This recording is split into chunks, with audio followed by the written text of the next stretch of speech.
In this video, we're going to see if we can make some interesting mixed color yarns without a drum carder. So let's get started. So I've heard from a lot of you, and I know, very well know, drum carders are very expensive. So what I really want to do in this video is just to see if we can mix together some wool while we're spinning so that we can make unique yarns without a drum carder. Obviously, there's some things that are much easier to do on a drum carder, but I think this will be an interesting experiment just to see what we can make without one. I've already gone ahead and picked out some color palettes, and all the wool you're going to see in this video you can find in my shop at spruceandlinen.com. I do have some new wool colors that I just brought to the shop, so that's what I'm really interested in trying. The first one is this beautiful mixed pink and orange and yellow one. This one is called Sunset. And so I wanted to lean into that sunset vibe and add some more orange and pink to it. So we're gonna just go ahead and get started. And we're gonna be making this yarn on one big long strand. And we'll do shorter pieces of it because this really is just sort of a test, an experiment. We're gonna see what happens. And of course, you can also do this on any type of spinning wheel. I've been loving my e-spinner because I've always found that the treadling style wheels hurt my back a bit. So this one, I like that I can stand up, and it's been really fun for me so far. But use the tools that you have or can afford. I will be core spinning, so I'm gonna go ahead and use just a simple off-white for that core, because I think that'll be sort of our best bet for all of these. It'll go fine with all of them. So I'm gonna put this down here, and I'm just gonna tie this to my leader yarn. Now my thought was, what we're gonna do, I have about an ounce of wool here, and I'm going to split it so it's a little bit thinner. And then I might even split it a second time. And maybe what we'll do is for each color combination, we'll do sort of 2 lengths of this. So this will be about 8 feet long total of wool, but obviously when we core spin, we're gonna lose some of that. And then with this color, this is just a random amount that I had. I wanna take just little bits. So I have a length of it, but then from there, I actually want to take even smaller lengths. So I'm just kind of pulling the staple length. So I'm putting my hands further apart and just gently pulling. So we're gonna have all these little strips of this color. And then I'll go ahead and do the same thing with this orange. Some of the other color combinations, I do have more colors just to, you know, for good measure, we'll do some testing.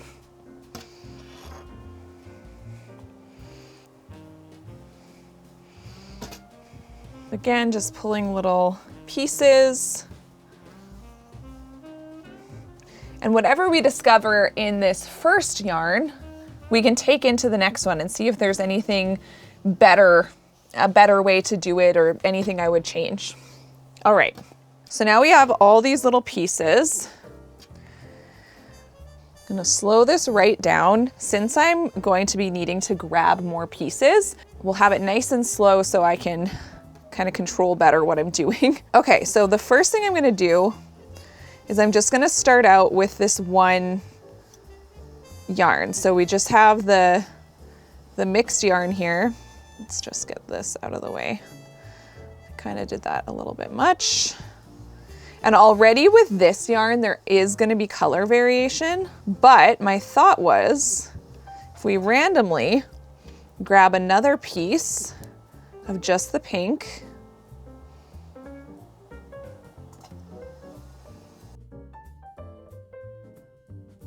and maybe those chunks need to be even smaller. Let's try just grabbing a little tiny piece. Okay, and now that I'm getting closer to the end of the orange, I'm gonna grab another piece of pink. Just sort of line it up. I definitely think it's gonna help that we have the mixed color roving. So there's already some variation in the color to begin with, but I'm really hoping that it will create some interesting effects having some little extra bits in there as well. Now, obviously this palette I'm using right now is more limited, right? There's not as many color variations, there's not as much contrast. So it will be more subtle on this one, but I am excited to try some of the other color palettes that I pulled because those ones will be more contrasting. And so I think that the variation will be even more pronounced. But there's something interesting happening there for sure. Okay, I'm getting close to the end of that orange. So let's grab another piece of the pink. And I'm gonna go for thinner pieces just to, I don't know, try it out. Okay, so now I'm gonna just let this mixed yarn go for a little bit because it does have a lot of interest just on its own. And then we'll grab another chunk of the orange. I'm finding even the way that I sort of hold my hand, so if I hold it like this, we're seeing more of the mixed roving, and then if I turn it a little bit, more of the orange will come back into play. So maybe that's also a strategy that can be used. Oops. Okay, we've got a little bit of a tangle going on right here.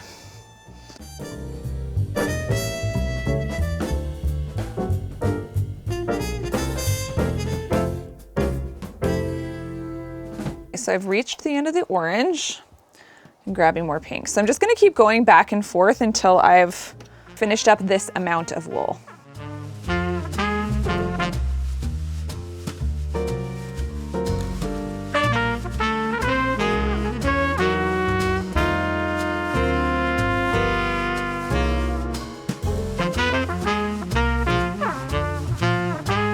Okay, I've decided that that smaller amount is enough for a test because again, we really want to just see what's gonna happen. So we're gonna move on to the second color palette now. And I will of course save these little pieces and I'm gonna even keep everything in a pile so I can remember what I did. The next color palette has a lot more going on. For this one, we have this really pretty mixed yellow. This is another one of the newer colors that I have. This one is called Sunshine because it's sunshine. It's got a few different yellows mixed in there and it's just very bright and happy and fun. So just like the other one, I'm gonna split this into quarters. Or almost quarters. And then I have all these really beautiful colors. Now, some of these are more scrappy, so I can just sort of grab little strips. Okay, so we're gonna have a few pieces of the pink. Then I have this darker yellow. I'm gonna split this into a smaller piece. So we just have little bits of that. Next we have this really pretty purple.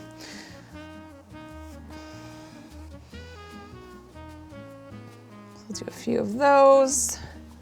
And then lastly, I want to do some of this green.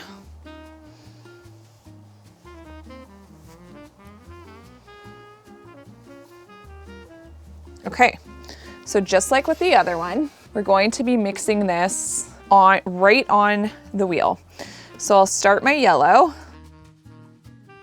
then I'll pause and I'll grab some of this pink. And then I think before the pink is even done, we're gonna grab more colors. So next we'll do some purple. And I am gonna section this part off. So we'll move that there.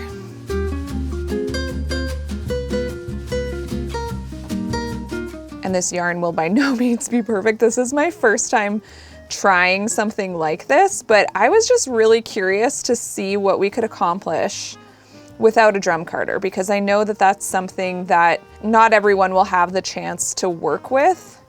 So that just means we got to get a little bit more creative to see what we can do without one.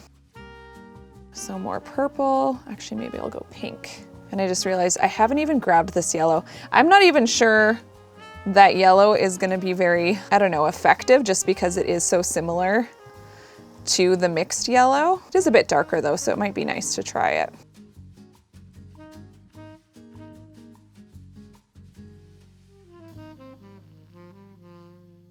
Doing it this way has given me, I think, an idea for the next one of maybe a way that would be a little bit easier to mix, and we'll see if that'll work. We are going to be spiral plying this because personally, I really love a spiral ply because I'm not always a huge fan, at least not currently.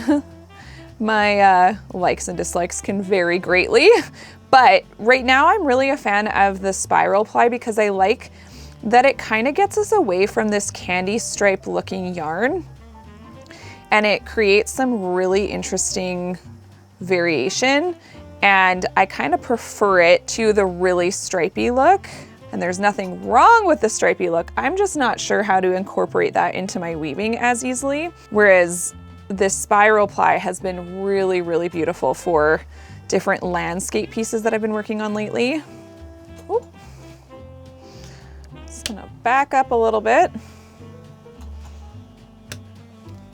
This yarn might be a little bit over twisted.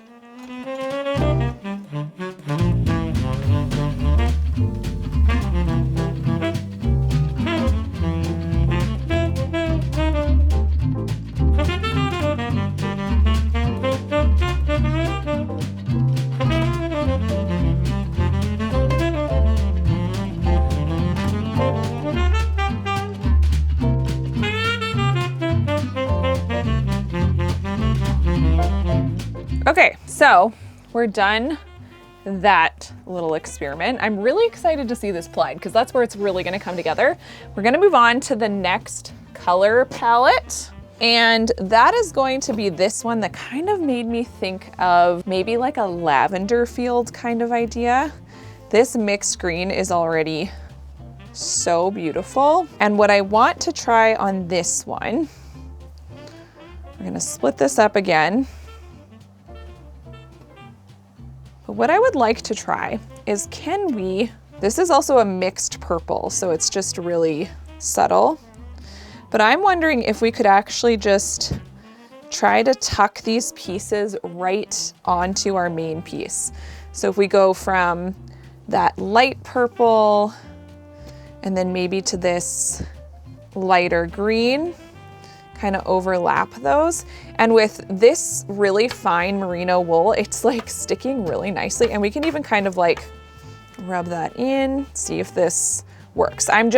We're just experimenting. Actually, let's go back to the purple, because I'm wondering if it'll work well to sort of go back and forth with all these colors.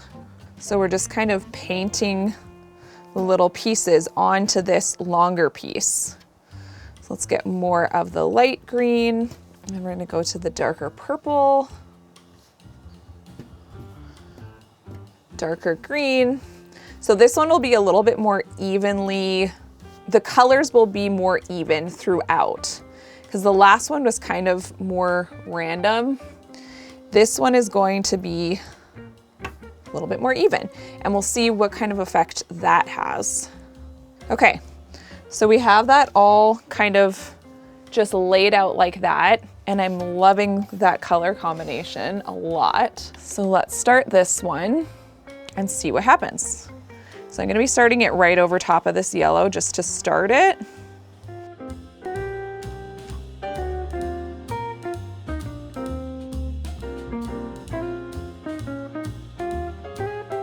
I'm already feeling like I could have done the purple pieces a little bit closer together.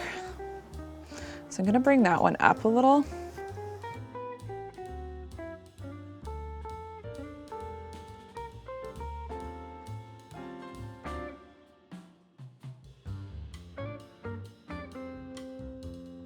So I'm still having to pause a little bit to sort of bring up the next color. At least that's what, ooh, that's what I'm feeling like I need to do. This got a little bit thick right here, but I think we're gonna just let it be thick. Bring up this purple. Okay, so I have a little bit of a wonky section right there, I'm not gonna lie, but in the name of experimentation, we're gonna just let it be. There we go. So now we've got that purple back into the green. So my conclusion so far with this strategy is I'm not sure it's working that much better. I feel like grabbing the colors and adding them in as you go still might be the better choice. It's a little bit easier to more strategically place them, because once you sort of start, oh, see, and I've lost it altogether now. Okay. I'm gonna take the little pieces out and grab them as I go again. I think that that was actually working better, but I am gonna still go in this order so that it hopefully gives us just some evenness to the yarn, because I'm curious about that as well. And again, please don't judge this yarn for being imperfect. I don't know, sometimes when I'm doing just these kind of more sample pieces, I might not spend as much time doing them, since we're just trying to see if this will even work. Okay, so now knowing what I know, we're gonna do one last test. So we'll grab our last color palette, which is this beautiful mixed blue. So once again, I'm gonna split this up into quarters. And what I wanna try for this one is to actually get longer lengths of the other colors and just simply line them all up to see what happens if we do it that way. So I'm gonna get longer pieces of some of these other colors. So I'm gonna line those up, and we'll get some white mixed in there. So we have white, we have the mixed blue, and then we have this lighter blue. I was gonna add another blue, but I don't really think it's gonna be necessary. So this yarn will be significantly more even, just because we're doing full lengths of each of the colors. And this is probably honestly more, width than I'm going to need. So we have the mixed blue, a light blue, and a white. And I'm gonna just kind of pull them off of this.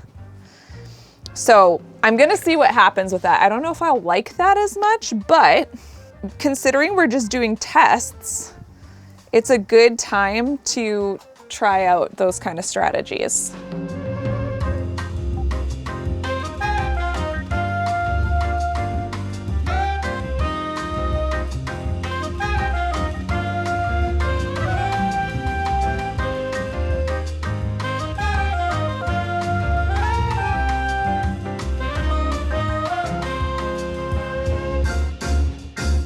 That's actually really interesting.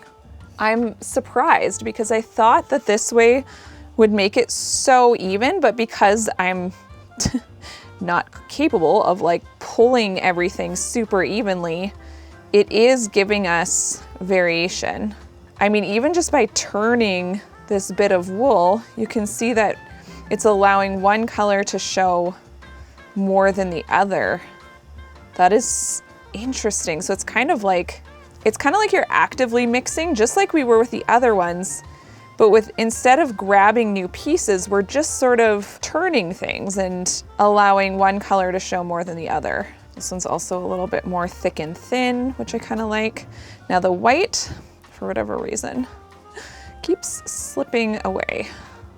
I definitely think there's a bit of a learning curve doing it this way. And maybe I should have gone for thinner strips of each of the colors, because I'm just finding it a challenge. For whatever reason, this white, it doesn't seem to want to stay in the mix. I think I'm definitely making the most of the sky colored yarn, but I have a feeling that's gonna be my favorite one, so there's nothing wrong with that. This is definitely more of a true daytime summer sky than the other sky I've done. Has a little bit more of a dusk vibe, I would say, because it has some of that peachy pink in it. And this one is truly just all blue and white. So it feels very, very much like a summer sky. Okay, I think that that is long enough. So we're gonna stop there. Just gonna tie a little knot right there. And now we get to ply all of this. I'm gonna ply it with just one color so that we can just ply it all off of the one bobbin. So let's grab, I'm thinking an off-white or maybe this ivory. I don't want to do something too contrasting, so I'm thinking this ivory color would work with all of these. So it's just a slightly more yellowy, darker than an off-white. So we're gonna go ahead and get this bobbin off of here and onto my homemade, oops, we don't want to do that. So we're gonna get this bobbin off of here and onto my homemade Lazy Kate. Oops, oh gosh, sorry.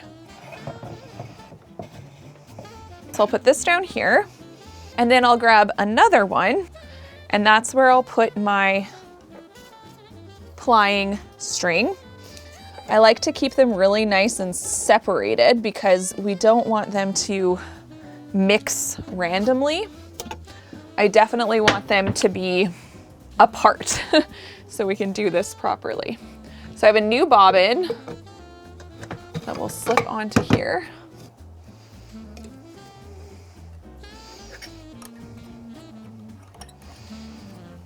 So I'm grabbing both of my hand spun and my plying yarn, and I'm just gonna knot it on here. I know not everyone does it that way, but that's how I'm gonna do it. And so now I'm gonna be spinning in the opposite direction that I was before. So I am in Z twist now. And we're gonna go ahead and do a spiral ply, which is my favorite currently. And I'm gonna just turn this up a little bit faster. And I'm going to spiral ply all of this. And we'll see how the different ways that I mix together the wool turn out. I'm very interested to see because I do think it's like an interesting exercise to do to see how you could mix colors together if you don't have a drum carder. So when I'm doing my spiral ply, it's kind of similar to it's exactly like core spinning. So you can see that to do this kind of plying, I have my core essentially in my left hand and I'm keeping it straight back. And then I'm bringing in this yarn that I'm plying around it from the side.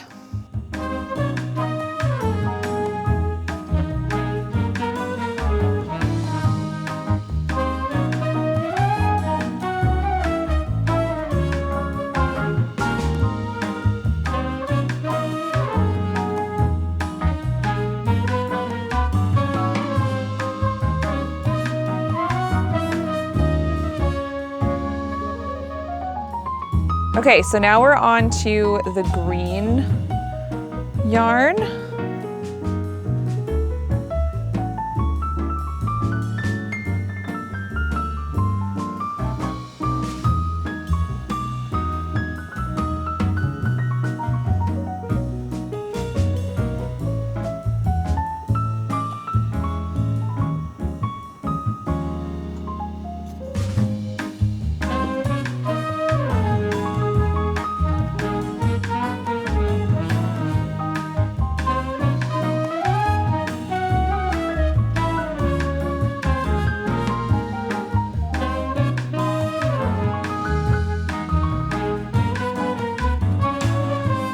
Next up, we have the more colorful yellow-based yarn.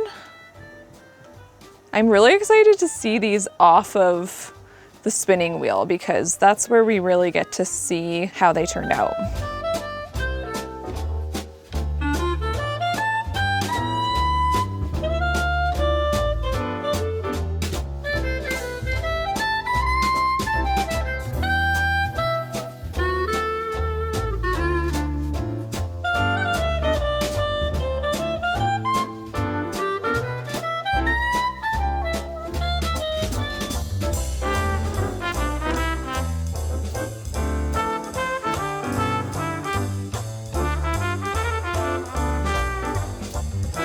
We're getting close to coming up on the last, well, I guess the first experiment.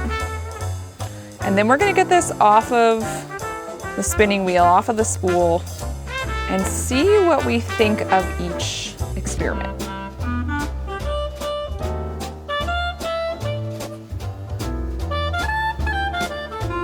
So now we are at the more sunset-based yarn.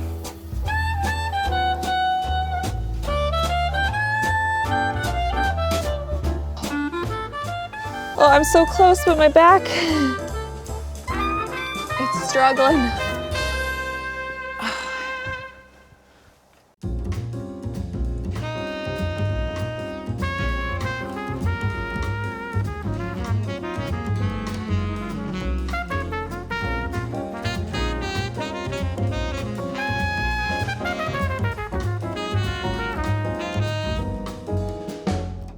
Instead of doing a full-on skein for each of these, I think I'm gonna wrap them around something smaller. First of all, this looks very fun and very beautiful on the spool.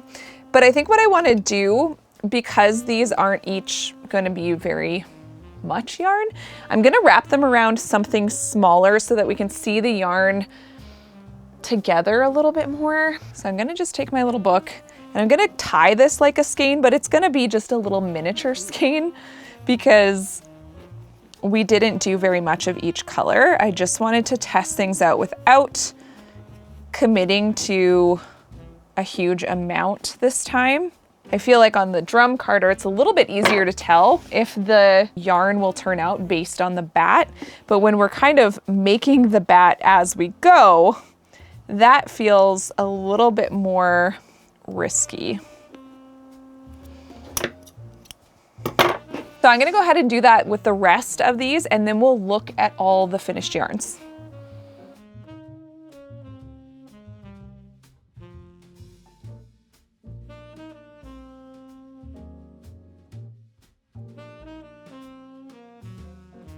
All right, the little samples of yarn are all done, so let's have a look at the finished yarns, and we're gonna talk about them a little bit. So here they all are. I'll lay them down here so we can really look at them. I think by far my favorite one is the sky one with the more limited color palette. I learned that I don't really love yellow mixed with green or purple that much. Next up, we have the pink one, which I also really love, and I think for the same reasons as the blue one. It's a more subtle color palette, and the transitions are also subtle. We have the more orange section and then the more pink. And then lastly, we have the one that I was trying to make inspired by a lavender field. And I do think this could work, but I also wish that I had used even more purple to make that more prominent.